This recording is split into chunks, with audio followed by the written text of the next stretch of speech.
Well, good morning and welcome aboard. Robert West, and most of you know me, and my friends call me the Train Man. The older guys, the cool guys, call me just Train. You know, like, hey, Train, what's up? And, well, some in railroad circles call me the painter of trains. And it's just interesting. I was just actually thinking how charmed and how cherished this life is that God has bestowed upon this servant.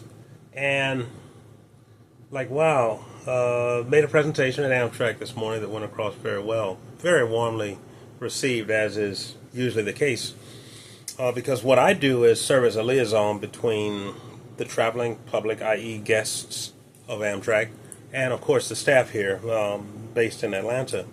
And I go out and work the audience and ask if there are any questions about the trip ahead of them, and remind them that it's the journey and not so much the destination. And so I fill in the gaps, you know, explaining the fact that there are 232 curves between Atlanta and Birmingham, and you cross over 2 navigable rivers, and once you get to Slidell, you'll be crossing a 7-mile-long segment of Lake Pontchartrain on the trestle which Norfolk Southern, i.e. Southern Railway, has built.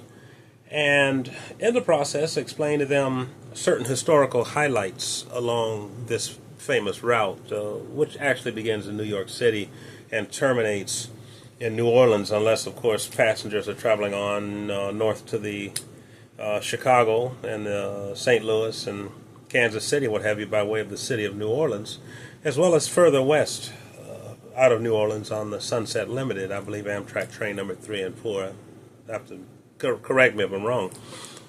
Well, with that being said, it's just so great to be able to come back and wind down by placing the brushes in my hand and painting portraits of trains such as the one behind me, which of course depicts the Portland Rose cruising down the Columbia River Gorge between Seattle and Portland.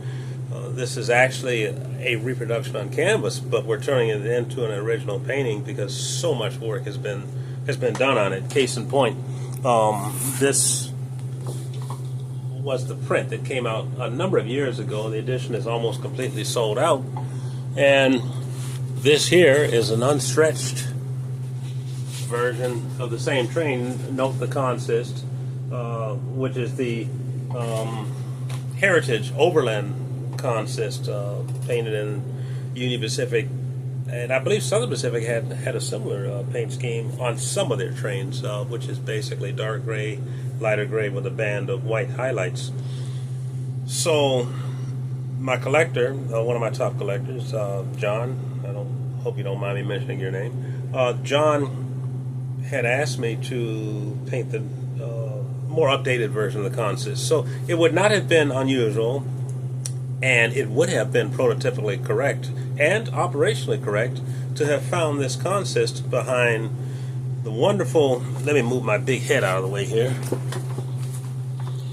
the wonderful Greyhound Challenger. To me, that's really a class act. I mean, here you have an articulated locomotive with smoke deflectors. Like, wow, it doesn't get any better than that. Chrome and polished cylinder heads. And of course, with the overland paint scheme, which some refer to as the Greyhound paint scheme, haven't figured that one out yet. But Union Pacific management saw to it that these locomotives were placed on some of the finer flagship passenger trains that were in the Union Pacific fleet. So kudos to Union Pacific, kudos to North American Railroading, and kudos to God for this beautiful scenery in the Columbia River Gorge between, once again, the cities of Portland, Oregon, and Seattle, Washington. So, well, all right, I believe that's probably enough said. In the words of the immortal Doobie Brothers, long train running.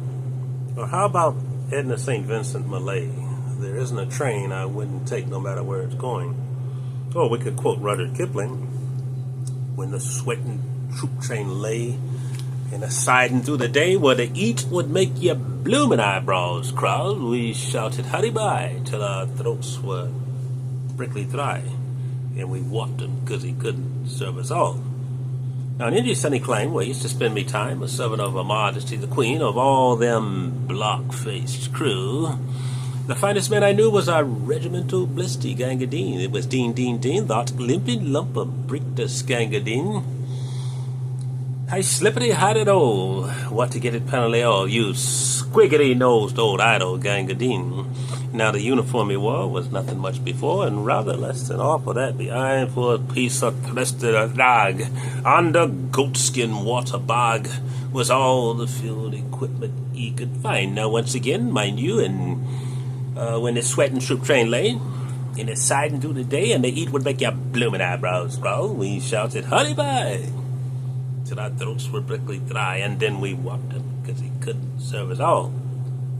He was Dean, that limping lump of brickdust Gangadine.